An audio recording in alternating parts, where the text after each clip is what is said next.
Hello everyone, let's start the video. So for this one, take the front section of your hair, tie it nicely and then pull out the hairs. Now take another section of your hair, tie it nicely and then pull out the hairs. Now keep doing the exact same process very nicely and gently until it will start looking like this. Now do it till the end and then make the cute little braid, attach it and it's all done.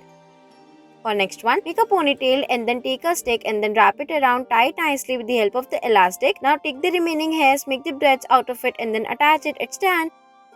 For this one, take the section of your hair, tie it nicely and then pull it inside out. Now take the remaining hairs and make two braids out of it. Now pull out the braids as shown in the video and then attach it properly, it's done. For next one, take the section of your hair aside and then start making the braids of the front section as shown in the video and then attach it properly. Now take the remaining hairs, do it as shown, it's done.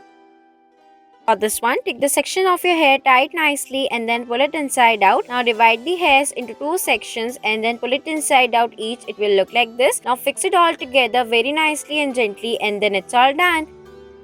For the next one, take the section of your hair and then tie it nicely on the side and then pull it inside out. It will be looking like this. Now repeat the process and then take the remaining hairs and then make the braids out of it, attach it all together, accessorize it, it's done. For next one, take the section of your hair, tie it nicely and then pull it inside out. Now take the remaining hairs and then pull it inside out alternatively. Now take the remaining hairs, make the braids out of it, attach it and it's all done.